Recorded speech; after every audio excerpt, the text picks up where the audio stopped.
jasad yang menyimpan cinta pada Ahmad atau Nabi Muhammad, demi Allah tak akan pernah dimakan bumi.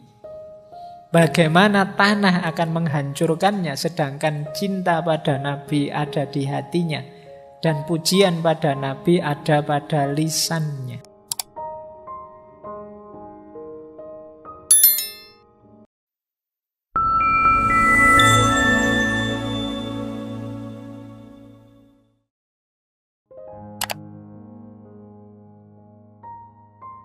Assalamualaikum warahmatullahi wabarakatuh.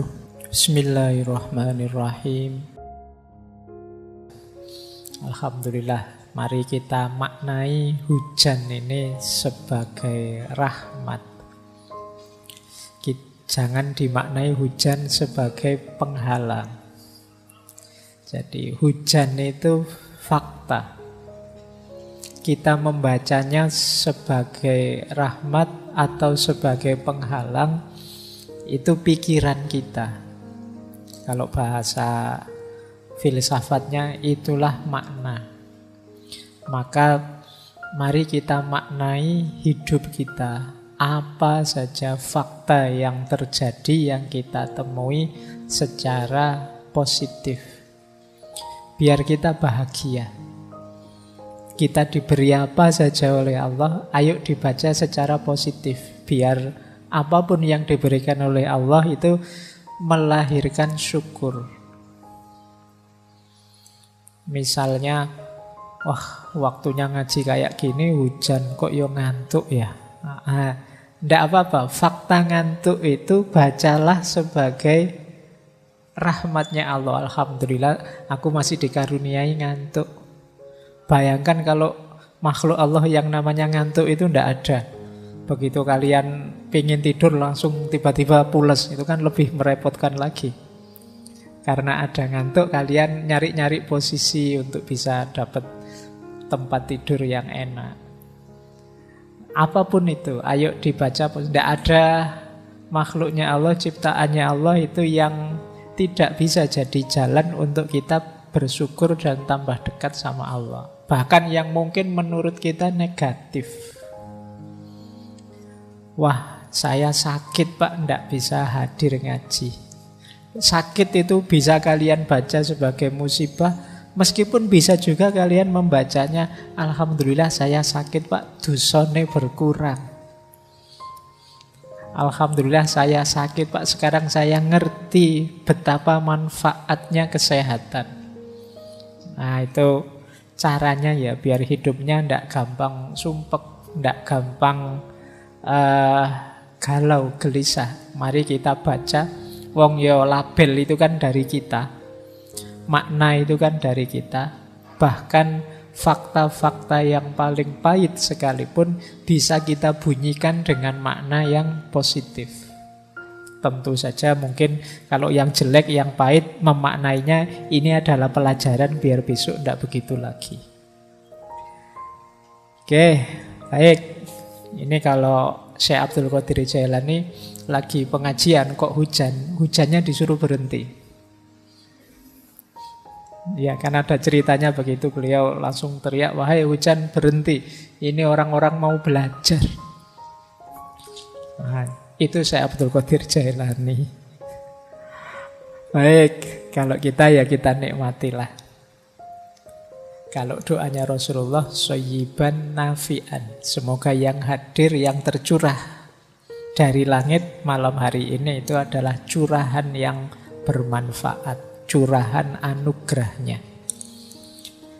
Oke, bismillah kita mulai ya. Malam hari ini sebenarnya tidak harus berpikir panjang-panjang, wong temanya tema cinta pada Rasulullah. Harusnya saya tidak ngomong banyak, mungkin di depan sini kita sholawatan bareng-bareng atau apa, harusnya ngono. Neng yo susah nanti rekamannya ya. Kalian sudah siap-siap mendengarkan untuk dapat sesuatu, malah diajak sholawatan saja. Nanti sholawatan sendiri-sendiri ya. Saya mengantarkan saja dengan beberapa perspektif tentang mencintai Rasulullah. Ini cinta Rasul ini diksi yang mungkin akrab sekali dengan keseharian kita. Malam hari ini kita belajar, ayo kita gali. Kalau bahasa filsafat, ontologi dan epistemologinya. Apa dan mengapanya kok kita itu harus mencintai Rasulullah Shallallahu Alaihi Wasallam. Dari betapa mulianya Rasulullah, betapa filosofisnya hadirnya Nabi, betapa dalamnya Nur Muhammad minggu lalu. Malam hari ini kita wujudkan itu semua secara konkret dalam diri kita dengan cara mencintai Rasulullah. Bismillah ya, kita mulai. Yang pertama, kita lacak dasar-dasarnya dulu. Ini mirip di pertemuan pertama kita ya. Kemarin kita sebut bahwa hadirnya Rasulullah adalah bagian dari cintanya Allah kepada manusia. Jadi ini dasar yang pertama. Jadi hadirnya Rasul, hadirnya Nabi itu bagian dari cintanya Allah kepada kita. Ini saya ambil dari salah satu sumber. Bentuk-bentuk cintanya Allah pada kita, khususnya manusia akhir zaman ini. Antara lain itu, selain Nabi dan Rasul yang saya warnai berbeda itu, yang pertama jelas tentu saja kita dianugerahi oleh Allah keberadaan dan kehidupan. Kita ada, eksis sekarang saat ini sebagai manusia dengan kemampuan berpikir yang tinggi melebihi makhluk Allah lainnya. Itu menunjukkan cintanya Allah pada kita. Jadi kalau ada yang tanya, apa sih Pak buktinya cintanya Allah pada kita? Itu ya sederhananya, lah kamu ada itu. Anugerah paling besar dari Allah. Itu pun ada yang kedua. Apa? Kita tidak sekedar dibuat ada, tapi diistimewakan oleh Allah. Kalau bahasanya Al-Quran, walaqad karramna bani Adam. Kita ini kan anak cucunya Nabi Adam yang dimuliakan oleh Allah. Allah sendiri yang bilang, sungguh telah kami muliakan Bani Adam. Banyak fasilitas-fasilitas kemuliaan yang diberikan oleh Allah pada kita. Kita itu makhluk yang diberi kebebasan untuk milih. Kita itu makhluk yang diberi segala macam potensi dalam diri kita. Kita itu makhluk yang mikrokosmos. Unsur-unsur semesta ada dalam diri kita. Kita juga makhluk yang punya dimensi ilahiyah. Nah, ini istimewa kita. Tidak ada makhluk seistimewa manusia. Makanya iblis iri sama kita. Nah, ini yang kedua. Yang ketiga, tidak hanya itu, Allah itu menyediakan segala macam fasilitas untuk kita bisa hidup di muka bumi ini. Dan segalanya pas, sesuai, cocok, sebelum kita sendiri yang ngerusak. Suhu udara, iklim, tekanan udara, jaraknya matahari dari bumi, dan lain sebagainya itu pas. Kok kita dulu diturunkan di planet Pluto yang paling kecil, mungkin kita sudah tawuran, desekan karena planetnya kecil. Atau di planet yang paling dekat dengan matahari, mungkin kita sudah gosong semua. Pas kita itu ada di bumi, planet yang indah, hijau, untuk kita hidupi. Oh, itu tidak mungkin kebetulan. Kemudian itu pun Allah ingin kita itu bahagia, lurus jalannya dan kembali lagi pada Allah sesuai yang diinginkannya. Maka Allah menurunkan kitab suci Padahal kita sudah diberi akal, tapi betapa sayangnya Allah pada kita, diturunkanlah kitab suci. Itu pun Allah masih, jangan-jangan nanti kitab suci tidak dibaca, tidak dipedomani. Kayak mahasiswa itu loh, sudah ditulis referensinya ini, masih tidak dibaca. Kadang-kadang dosennya memfotokopikan ini ya, tolong difotokopi dibagikan. Itu pun tidak dibaca. Nah, mungkin Allah ngerti, wah menungso tidak jauh-jauh dari mahasiswa ini mesti. Sudah ada Al-Quran, sudah ada kitab suci, yo membacanya males, apalagi memedominya. Sudahlah, langsung dikasih penuntun. Namanya Nabi atau Rasul. Oh, ini betapa sayangnya Allah sama kita. Nah, ada lagi beberapa yang lain. Ini kalau dijelaskan satu-satu panjang. Ada juga rezeki, itu pasti ya. Kemudian luasnya ampunan. Iblis salah langsung dihukum. Tapi kita yang akhir zaman ini dibuka lebar-lebar terus-menerus ampunannya Allah. Masih ada kesempatan loh, ayo tobat. Kita ini bolak-balik bilang, ini akhir zaman loh, ini akhir zaman loh. Tapi tidak pernah tergerak hati kita. Loh kalau akhir zaman, mbok cepet-cepet tobat, minta ampun sama Allah. Kita kan rame akhir zaman itu kan cuma pingin rame di medsos saja, atau pingin bikin konten apa ini. Inilah ciri-ciri zaman sudah akhir mungkin ngono. Tapi terus apa yang harus kita lakukan kalau memang ini zaman sudah akhir? Jangan lupa selama bel belum berbunyi, ampunannya Allah masih terbuka. Nah, ini istimewa kita. Allah tidak menyegerakan siksanya. Makanya Allah menunda hukuman. Siapa tahu nanti tobat. Siapa tahu nanti insaf. Siapa tahu nanti minta ampun. Maka tidak langsung dihukum. Beberapa umat terdahulu ada yang oleh Allah langsung diingatkan dengan cara dihukum. Tapi di kita tidak. Kita diistimewakan hari ini antara lain dengan Allah menunda hukuman. Kemudian melipat gandakan pahala. Ini Allah kan ya sangat sayang dengan kita. Maka kadang amal kecil saja pahalanya bisa luar biasa. Jadi ini untuk menarik kita agar suka dengan jalan kebenaran, jalan kebaikan. Maka oleh Allah dipromosikan kebenaran dan kebaikan itu dengan pahala yang berlipat ganda. Padahal itu sebenarnya yang butuh itu kita. Untuk melatih jiwa berbagi dengan sesama, Allah menjanjikan barang siapa bersedekah membantu saudaranya, pahalanya 700 kali lipat misalnya. Loh, ini kan untuk menarik kita ke sana. Sebenarnya hidup dengan kesadaran berbagi itu kebutuhan kita. Bayangkan kalau manusia itu egois, tidak ada yang mau saling membantu.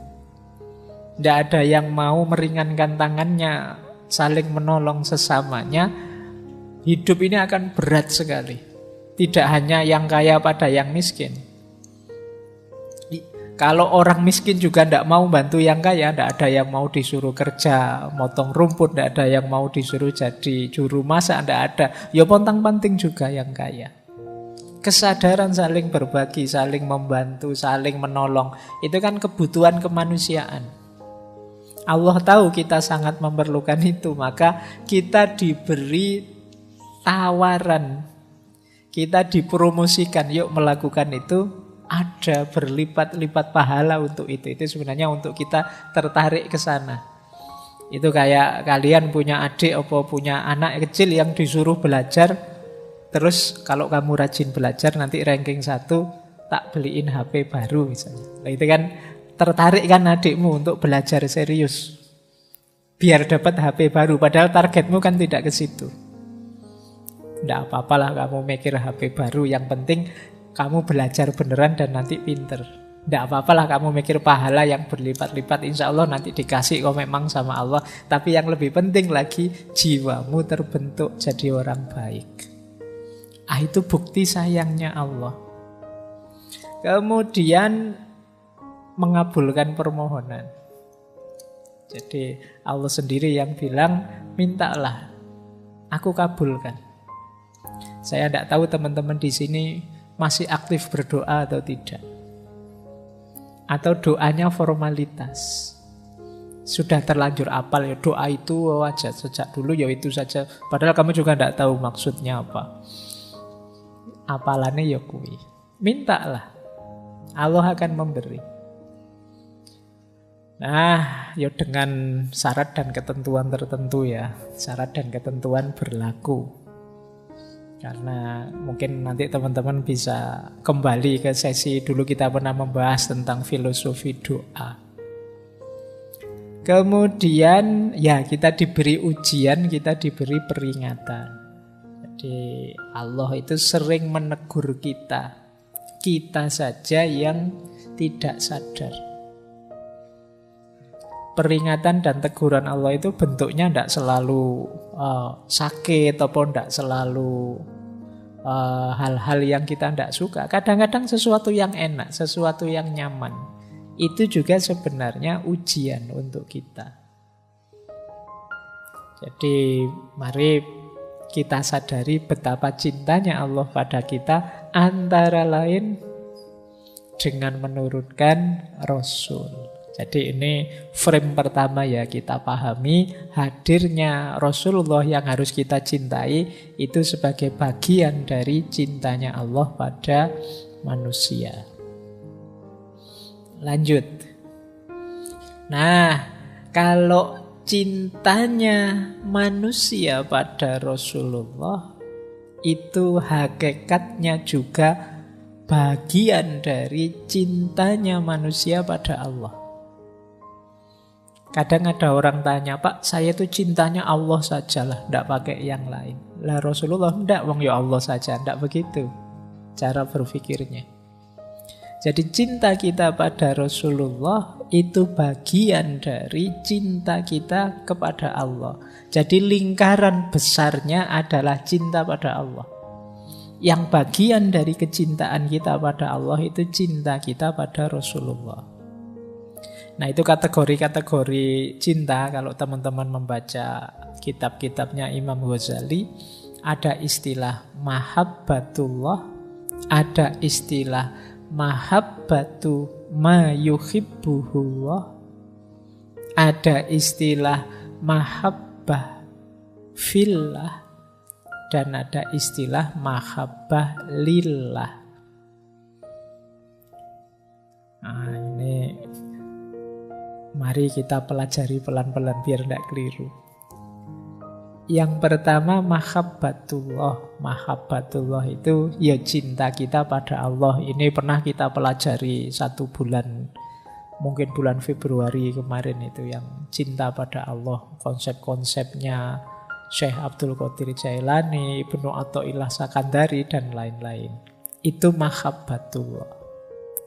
Di antara cinta kita kepada Allah juga adalah mahabbatu ma yuhibbuhullah. Cinta pada yang dicintai oleh Allah. Pak, saya cinta Allah saja, tidak cinta yang lain-lain. Harusnya tidak begitu. Saya cinta Allah dan semua yang dicintai oleh Allah, saya juga cinta. Termasuk Rasulullah. Maka saya cinta kebaikan, saya cinta kebenaran, saya cinta kemanusiaan dan lain sebagainya. Karena hal-hal itu dicintai Allah. Termasuk Allah sangat mencintai kekasihnya nomor 1 namanya Muhammad. Itu yang disebut mahabbatu ma yuhibbuhullah.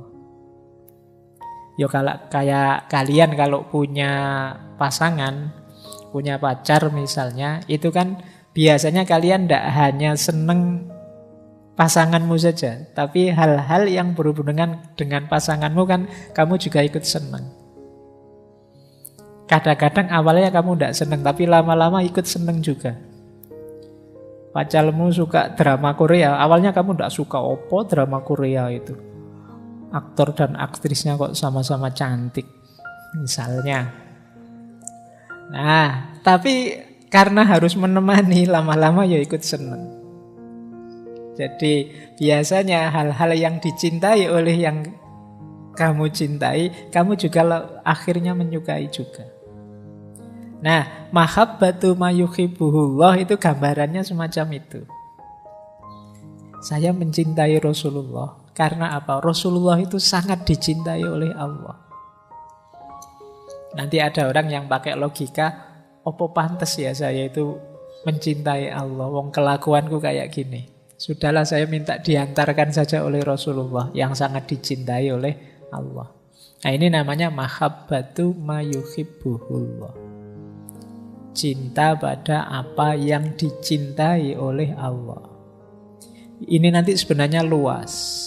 Termasuk mungkin kita menyayangi sesama, menyayangi alam semesta, semua makhluknya Allah. Itu kan termasuk ma yuhibbuhullah. Apa yang dicintai oleh Allah.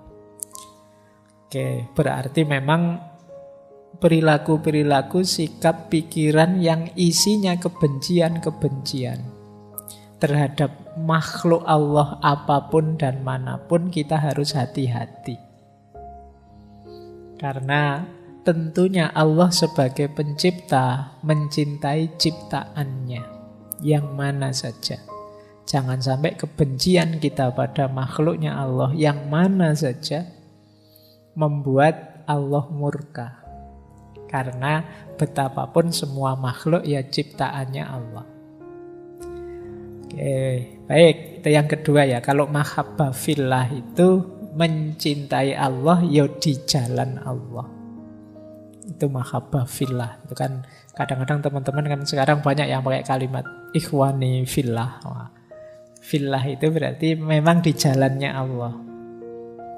Kalau mahabbah lillah itu mencintai Allah dalam hal-hal yang mungkin ini sebenarnya tidak letterlek jalannya Allah, tapi bisa mengantarkan kita pada Allah. Misalnya, saya suka baca buku malam-malam karena Allah suka dengan belajar, dan saya membacanya ini karena Allah. Lillah itu kan artinya karena Allah. Jadi melakukan sesuatu atau menyukai sesuatu karena Allah. Itu juga bagian dari cinta kepada Allah.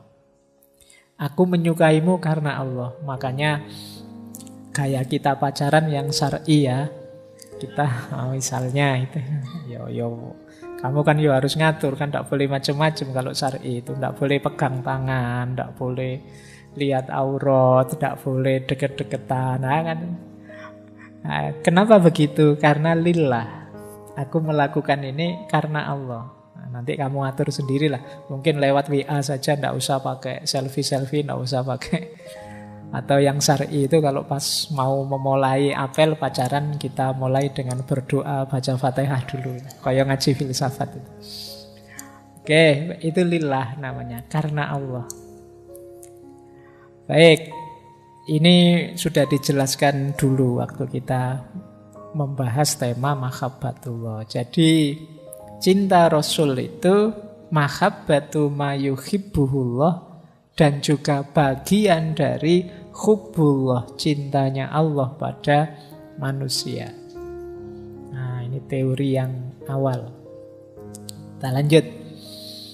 Nah, ini saya senang kalimat ini. Ini kalimatnya Syekh Jami' yang dulu pernah kita ngaji.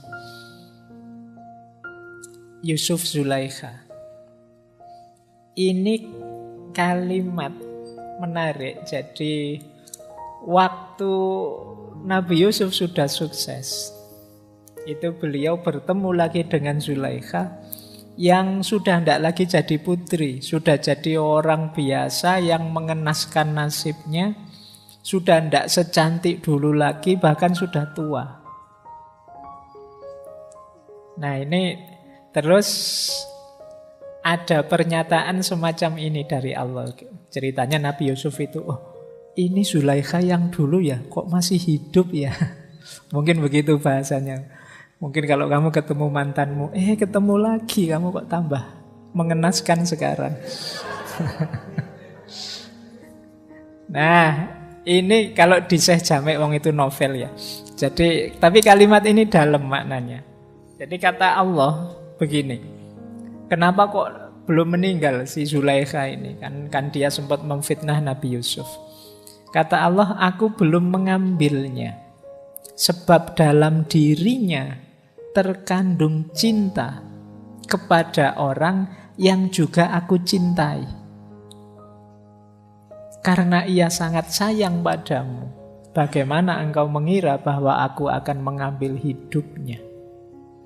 Matanya yang menangis memberikan kesaksian akan cintanya. Meski sepanjang hidupnya kubuat dia putus asa. Nah, kini aku akan membuatnya kembali muda. Ia telah memberikan kepadamu jiwanya yang sangat berharga. Jika aku sekarang memberkainya, jadikan ia sebagai bagian jiwamu. Nah, kalau di novelnya Jamik kan kemudian menikah Yusuf Zulaikha ini. Jadi kenapa sih kok Allah tidak mengambil tindakan pada Zulaikha ini? Karena Allah sayang, cinta sama Nabi Yusuf, sementara dalam hatinya Zulaikha ada Nabi Yusuf. Tidak mungkin aku menghancurkan dia. Karena dalam hatinya ada dirimu, sementara aku sangat mencintainya. Ini pentingnya teman-teman. Ayo dihidupkan cinta pada Rasulullah itu dalam diri kita. Berarti di batin kita, di kolbu kita ada Rasulullah. Nah, kalau sudah ada makhluk yang paling dicintai Allah itu dalam batin kita, ya insya Allah seperti firman-Nya Allah pada Nabi Yusuf ini. Apa ya tega aku melakukan yang menyakitkan pada dirinya, wong dalam hatinya ada dirimu yang aku cintai. Nah, ini silahkan teman-teman pakai logika ini kalau ada yang tanya, kenapa sih kita harus mencintai Rasulullah, kenapa kita memperbanyak sholawat dan lain sebagainya. Dalam rangka apa? Menghidupkan Rasulullah dalam diri kita. Menghidupkan kemuhammadan kalau pakai diksi minggu lalu. Berarti apa? Ada yang paling disayangi Allah dalam diri kita. Kalau yang paling disayangi Allah dalam diri kita hadir, tentu saja Allah akan sayang pada kita. Nah, meskipun mungkin yang datang ke kamarmu itu tidak suka sama kamu, tapi kan akhirnya datang sama kamu juga. Nah, itu cara berpikirnya begitu.